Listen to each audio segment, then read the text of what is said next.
Hi there. Thank you for being here today. The story you're about to hear is one of love, confusion, manipulation, and ultimately, healing. It's called Gaslighting and Control, My Journey to Healing from a Toxic Relationship. What started as a whirlwind romance soon unraveled into something much darker, a journey through psychological control, emotional isolation, and the painful unraveling of identity. But more importantly, it's also a story of rediscovery, resilience, and the power of reclaiming your voice. So take a breath, settle in, and let's begin. The first time I saw Julian, he was bathed in the soft glow of the late afternoon sun, leaning against the brick wall of the university library. His smile was dazzling, his eyes crinkled at the corners in a way that suggested genuine warmth, and his voice, when he spoke, was a low, melodic rumble that seemed to resonate deep within my chest.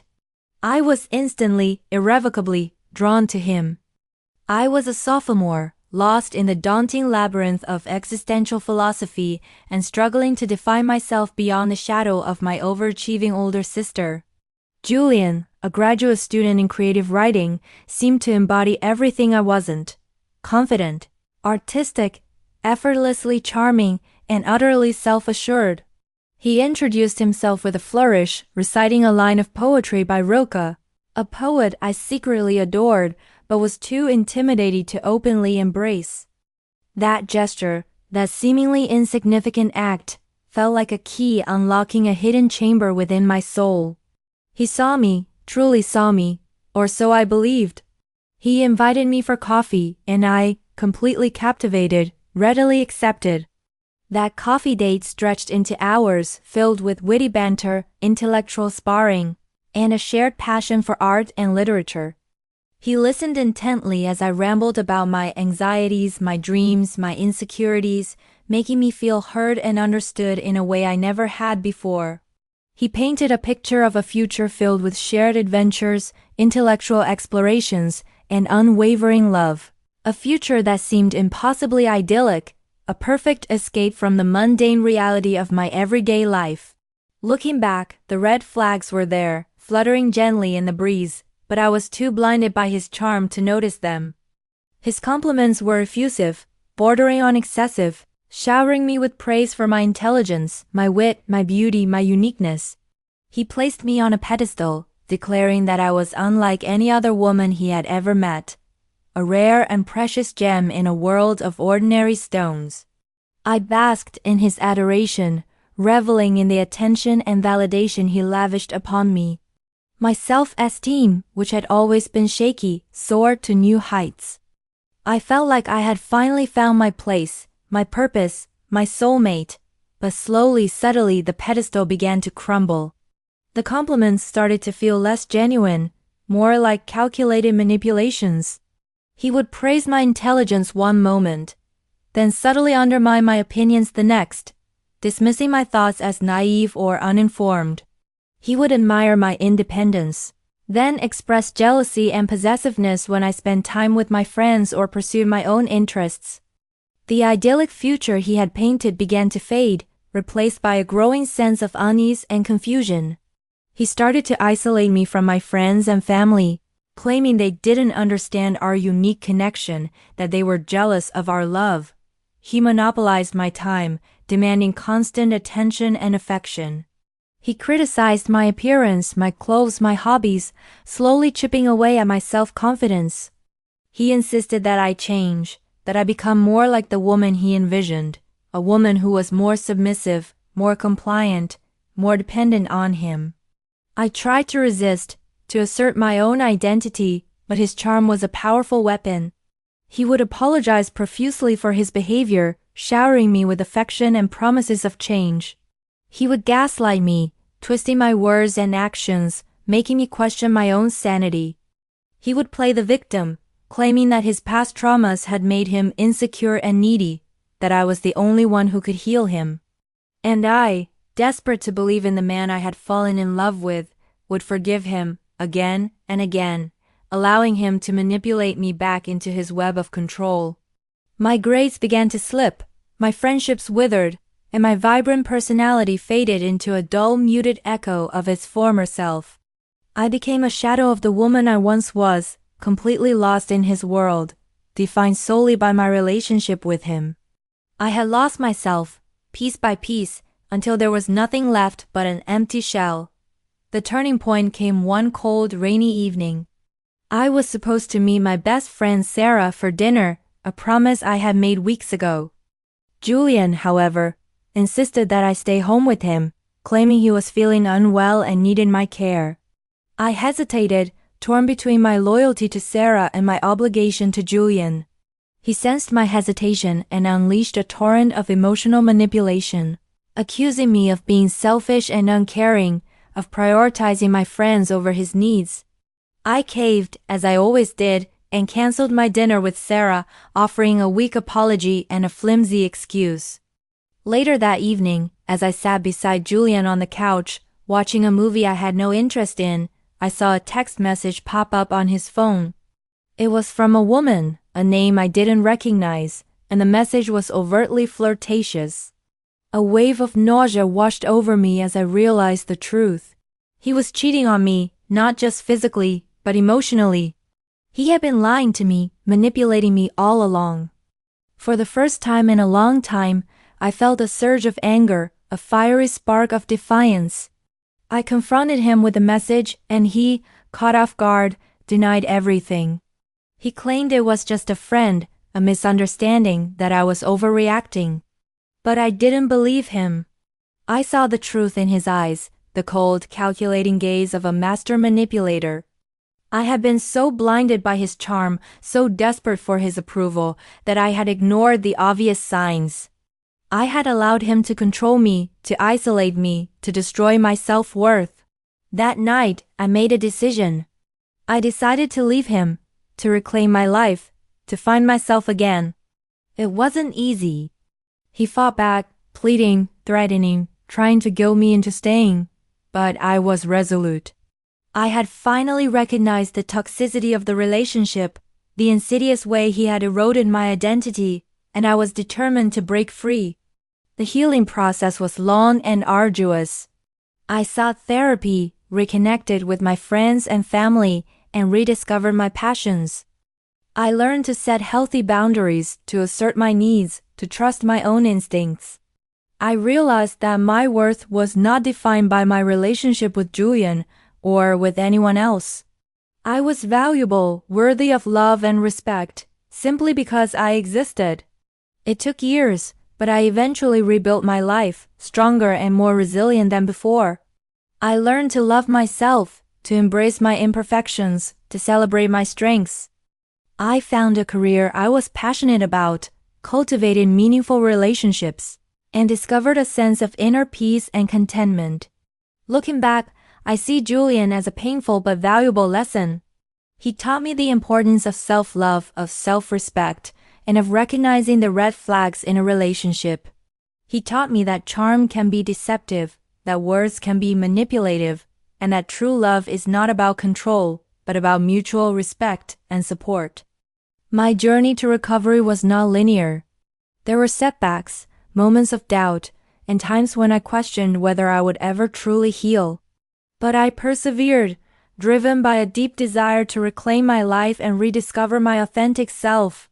One of the most difficult aspects was confronting the shame and guilt I felt for allowing myself to be manipulated. I had internalized Julian's criticisms and believed that I was somehow flawed or deserving of his treatment. Therapy helped me to dismantle these negative beliefs and develop a more compassionate understanding of myself.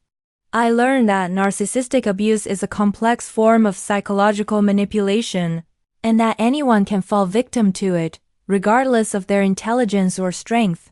I also learned that healing from narcissistic abuse requires time, patience, and a strong support system.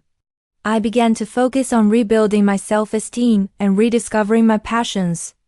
I enrolled in a painting class, something I had always wanted to do but had never felt confident enough to pursue.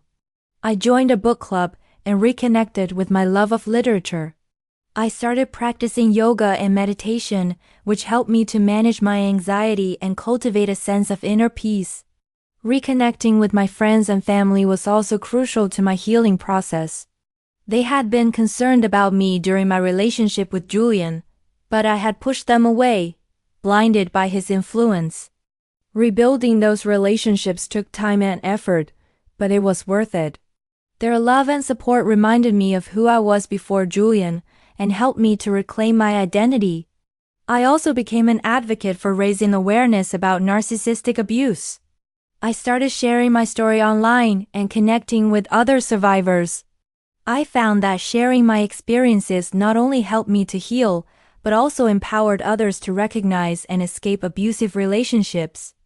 I realized that my pain could be used to help others, to prevent them from experiencing the same devastation I had endured. One of the most important lessons I learned was the importance of setting healthy boundaries.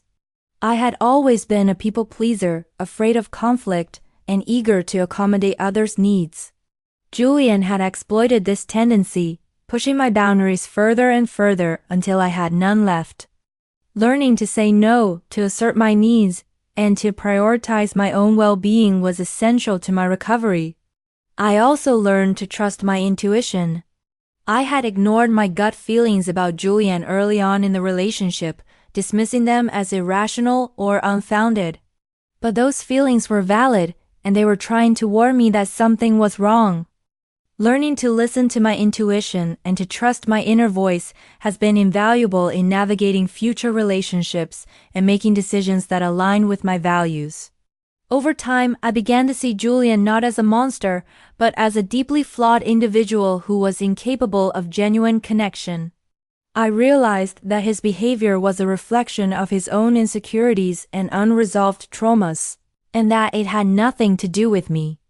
This understanding allowed me to release the anger and resentment I had been holding on to, and to move forward with compassion and forgiveness. My journey to healing was not perfect. There were moments when I stumbled, when I doubted myself, and when I felt like giving up. But I kept going, driven by a deep desire to live a full and authentic life. And eventually I did. I found love again, a healthy and supportive relationship with a man who respected and valued me for who I am. I achieved my career goals, traveled the world, and cultivated a life filled with joy, purpose, and connection. My experience with Julian taught me that even the darkest of experiences can be transformed into opportunities for growth and healing. It taught me that I am stronger than I ever thought possible, and that I am capable of overcoming any challenge that life throws my way. And it taught me that true love begins with loving myself. The subtle ways Julian chipped away at my sense of self were insidious. He would start with small criticisms, disguised as helpful suggestions. That dress doesn't really flatter your figure, darling. Perhaps something a little more classic? Or, are you sure you want to pursue that hobby? It seems a bit frivolous for someone with your intellectual capacity. These comments, seemingly innocuous on their own, accumulated over time like tiny drops of water eroding a stone. They planted seeds of doubt in my mind, making me question my own judgment and taste. I began to second-guess my choices, constantly seeking his approval and validation. He also employed a tactic known as triangulation, introducing other women into our relationship dynamic, even if only in subtle ways. He would mention ex-girlfriends, colleagues, or even random strangers, comparing me unfavorably to them. Sarah at the office is so organized. I wish you could be a little more like her when it comes to managing our finances. Or, my ex used to make the most amazing lasagna. You should ask her for the recipe sometime. These comparisons were designed to make me feel insecure and competitive, to drive me to try harder to please him. They also created a sense of instability and uncertainty in the relationship, making me constantly worry about being replaced. Gaslighting was another common tool in his arsenal. He would deny things he had said or done, distorting reality to make me doubt my own sanity. I never said that. You must be misremembering. Or, you're being too sensitive. I was just joking. He would twist my words and actions, accusing me of things I hadn't done, and making me feel like I was constantly overreacting. This constant questioning of my own perception of reality led to profound feelings of confusion, anxiety, and self-doubt. I began to question my own memory, my own judgment, and my own sanity. His control extended to my finances as well. He encouraged me to quit my part-time job, claiming that he wanted to take care of me. "You don't need to work, darling. I want you to focus on your studies and on us." At first, I was flattered by his generosity. But soon, I realized that he was using my financial dependence as a means of control. He would dole out money as he saw fit, criticizing my spending habits and making me feel guilty for asking for anything. I lost my financial independence, and with it, a significant degree of freedom and autonomy. Even my physical health suffered under his control. He discouraged me from exercising, claiming that I was already beautiful and didn't need to change my body. He would tempt me with unhealthy foods, sabotaging my attempts to eat well. He would keep me up late at night, talking for hours, disrupting my sleep schedule. Gradually, my physical health deteriorated, mirroring the decline in my mental and emotional well-being. Looking back, I can see how subtly and insidiously Julian eroded my sense of self. He didn't use overt violence or aggression. Instead, he employed a range of manipulative tactics that were designed to undermine my self-esteem, isolate me from my support system, and control my thoughts, feelings, and behaviors. It was a slow, gradual process of erosion, and by the time I realized what was happening, I was already deeply entrenched in his web of control. Breaking free was the hardest thing I have ever done. It required me to confront my own vulnerabilities, to challenge my own beliefs, and to make a radical decision to prioritize my own well-being. It was a painful and terrifying journey, but it was also the most empowering experience of my life. It taught me that I am capable of surviving and thriving, even in the face of immense adversity. And it taught me that true strength lies not in enduring abuse but in choosing to walk away and reclaim my life. One of the most unexpected challenges I faced after leaving Julian was the judgment and disbelief of others. Some of my friends and family members struggled to understand why I had stayed with him for so long, or why I hadn't recognized the signs of abuse earlier. They would ask questions like, "Why didn't you just leave?" Or, "How could you let him treat you like that?" These questions, while well-intentioned, were incredibly hurtful and invalidating. They made me feel ashamed and responsible for the abuse I had endured. I realized that many people have a limited understanding of narcissistic abuse and the complex dynamics of coercive control. They assume that victims are weak or unintelligent, and that they could easily escape the relationship if they wanted to. But the reality is that narcissistic abuse is a form of psychological manipulation that can affect anyone, regardless of their intelligence, strength, or background. And leaving an abusive relationship is often far more difficult and dangerous than it appears. I also faced the challenge of dealing with Julian's smear campaign. After I left him, he began spreading lies and rumors about me to our mutual friends and acquaintances. He portrayed me as unstable, manipulative, and even mentally ill. He tried to damage my reputation and turn people against me. This smear campaign was incredibly painful and isolating. It made me feel like I was being punished for leaving him, and it made it difficult to trust anyone. I learned that smear campaigns are a common tactic used by narcissists to maintain control and punish their victims. They are designed to damage the victim's reputation, isolate them from their support system, and prevent them from moving on with their lives. Dealing with a smear campaign requires a great deal of strength, resilience, and support. Another challenge I faced was the internal battle with my own self-doubt and negative self-talk. Julian's criticisms had become internalized, and I often found myself repeating his negative messages in my own mind. "You're not good enough. You're not smart enough. You're not worthy of love." Overcoming these negative thought patterns required conscious effort and a commitment to self-compassion.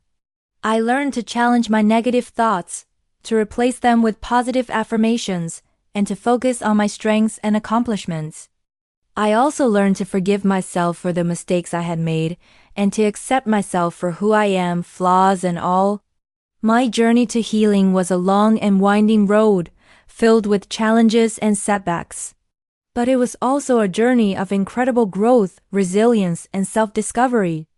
I emerged from the experience stronger, wiser, and more compassionate than I ever thought possible. And I am grateful for the lessons I learned, even though they were learned through pain and suffering. My experience with Julian has shaped me into the woman I am today, and it has given me a deep understanding of the importance of self-love, self-respect, and healthy boundaries. And it has inspired me to help others who are struggling with narcissistic abuse to find their own path to healing and empowerment. In the years that followed, I became a licensed therapist, specializing in narcissistic abuse recovery. I dedicated my life to helping other survivors break free from toxic relationships and reclaim their lives. I wrote a book about my experience, sharing my story and offering practical advice for healing. I became a speaker and an advocate, raising awareness about narcissistic abuse and fighting for justice for victims. My experience with Julian, once a source of deep shame and pain, became my greatest source of strength and purpose. It transformed me from a victim into a survivor, and from a survivor into a healer. And it taught me that even the most devastating experiences can be transformed into opportunities for growth, healing, and service to others. Thank you so much for listening to my story. If any part of it resonated with you, please know you are not alone. Healing from emotional abuse is never easy, but it is possible. With time, support, and self-compassion, you can rebuild, you can grow, and you can thrive. If you or someone you know is struggling in a toxic relationship, I encourage you to reach out to a trusted friend, a therapist, or a support group. Your voice matters. Your healing matters. And you deserve a life filled with respect, peace, and love, starting with love for yourself. If this story touched you, please consider liking, sharing, or leaving a comment. Your engagement helps others find these stories, and maybe, just maybe, it helps someone take their first step toward healing. Until next time, take care of your heart, and never be afraid to reclaim your power.